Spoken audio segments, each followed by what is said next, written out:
JT.fr, fournisseur officiel de football. Salut à tous, bienvenue dans ce JT Foot Mercato. On est vendredi, c'est la fin de la trêve internationale et c'est donc le grand retour des championnats européens dès ce soir. Mais ce week-end sera un peu spécial puisque certains joueurs vont retrouver les terrains après non pas une pause de 2 semaines, mais de plusieurs mois, voire plusieurs années. Et ce sera probablement le cas pour Benjamin Mendy.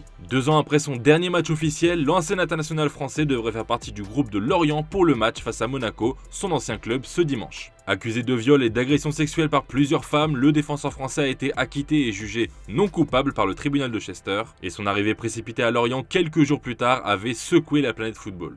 Depuis l'annonce de son grand retour en Ligue 1, Benjamin Mendy a reçu le soutien de plusieurs joueurs et on apprend même aujourd'hui dans l'équipe que Kylian Mbappé lui aurait lui aussi envoyé de la force. Ce serait sur un groupe WhatsApp que le joueur du PSG aurait soutenu son ancien coéquipier à Monaco, un groupe dans lequel figureraient Pep Guardiola, Paul Pogba, Vinicius, Memphis Depay, Rio Ferdinand ou encore Ilkay Gundogan. Des soutiens qui ne font pas l'unanimité en dehors de la sphère professionnelle. Si certains souhaitent l'encourager pour son retour sur les terrains, d'autres au contraire se révoltent de sa présence en Ligue 1 et lui montrent qu'il n'est pas le bienvenu. En témoignent ces affiches apparues la nuit dernière à Lorient, des soutiens pour les victimes qui concernent également le scandale lié à Wissam Ben Yedder.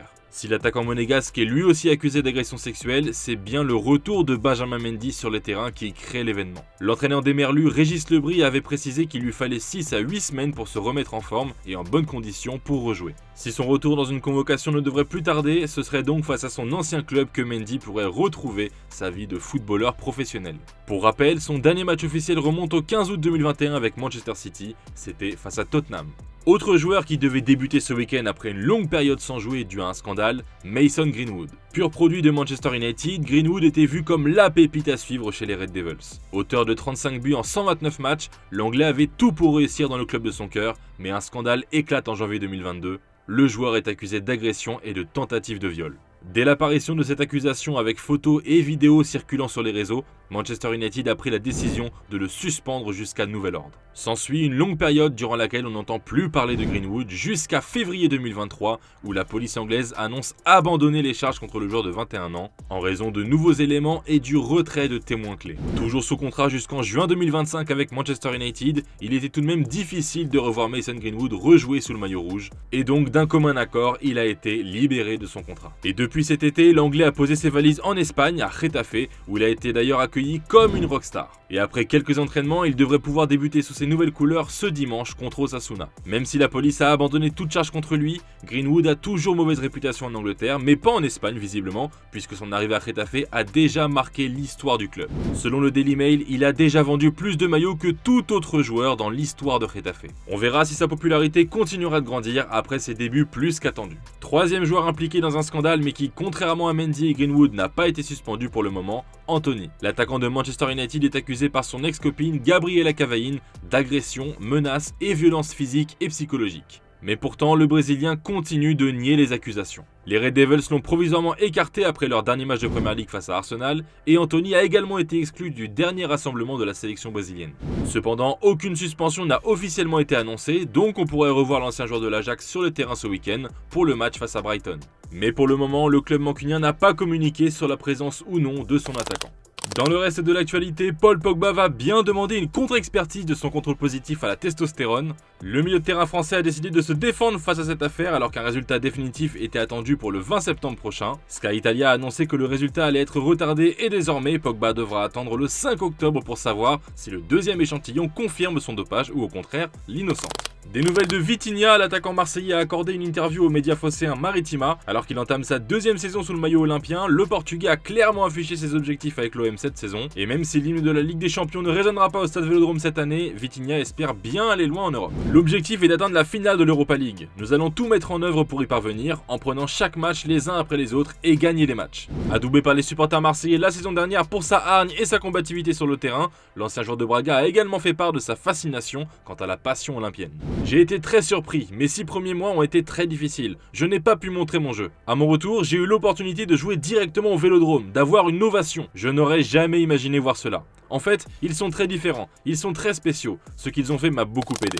Allez, c'est l'heure de la question du jour les amis. Selon vous, jusqu'où ira l'OM en Europa League cette saison? Est-ce que vous êtes aussi ambitieux que Vitinha ou pas? Allez, dites-moi tout en commentaire et on en reparle lundi.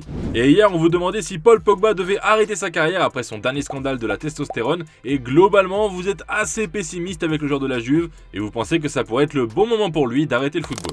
Même si le mercato européen a fermé ses portes il y a tout juste 2 semaines, certains joueurs cherchent toujours un nouveau défi et c'est le cas de Thiago Alcantara. Le milieu de terrain espagnol a failli partir de Liverpool cet été, il a notamment été approché par l'Arabie Saoudite et aujourd'hui l'ancien joueur du Barça chercherait toujours à quitter la Première Ligue et selon AS, c'est la Turquie qui serait sa destination la plus probable et notamment le club de Trabzonspor. On parle d'un contrat de 2 ans avec 1 année en option, une offre qui plairait énormément à Thiago. Reste maintenant à convaincre Liverpool de lâcher son numéro 6, ce qui ne va pas être facile. Le FC Barcelone quant à lui prépare déjà les prochains mercatos. Après un marché des transferts assez propre cet été où les Blaugrana n'auront dépensé que 3 millions d'euros, un nouveau joueur serait ciblé pour la saison prochaine. Et on devrait continuer dans la stratégie low cost puisqu'il s'agit d'un attaquant en fin de contrat, mais pas n'importe qui, Nico Williams. Le contrat de l'international espagnol expire en juin 2024 avec l'Athletic Bilbao et le Barça souhaiterait donc sauter sur l'occasion pour le faire venir. Selon le quotidien Sport, des discussions ont d'ores et déjà été entamées avec l'entourage du joueur de 21 ans qui ne serait pas contre une arrivée en Catalogne l'été prochain. Affaire à suivre, mais ça pourrait déjà être le premier gros coup du Barça pour la saison prochaine.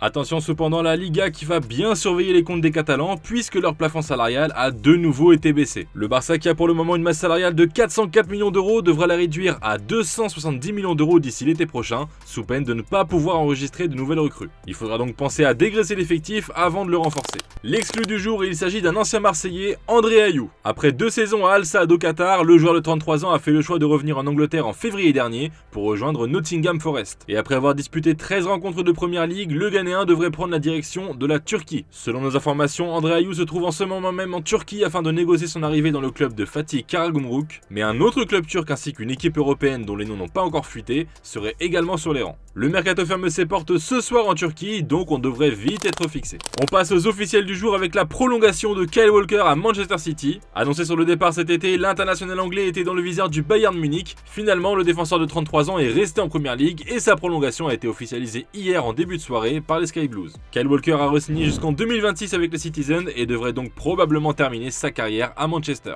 Autre prolongation et elle concerne encore un joueur de Première Ligue qui a failli rejoindre le Bayern cet été, João Palhinha. Le milieu de terrain portugais avait été approché par le club allemand en fin de mercato et avait même passé sa visite médicale. Le Bayern avait trouvé un accord avec Fulham mais le transfert a capoté dans les tout derniers instants du mercato. Finalement, Palhinha a dû rester en Angleterre et aujourd'hui il a même prolongé l'aventure avec le club londonien jusqu'en 2028. Je suis heureux, il s'est passé beaucoup de choses ces dernières semaines pour moi, on a entendu beaucoup de choses sur mon avenir, mais je me concentre sur mon travail à Fulham.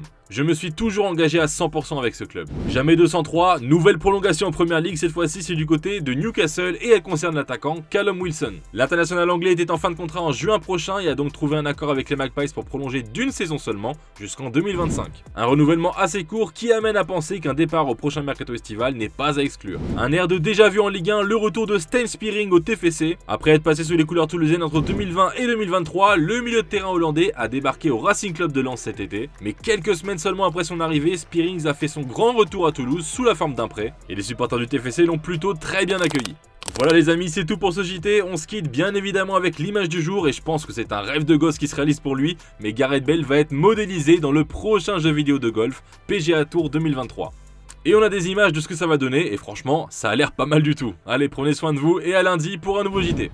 Hi, I'm Gareth Bale. I'm here getting scanned the PGA Tour 2K23.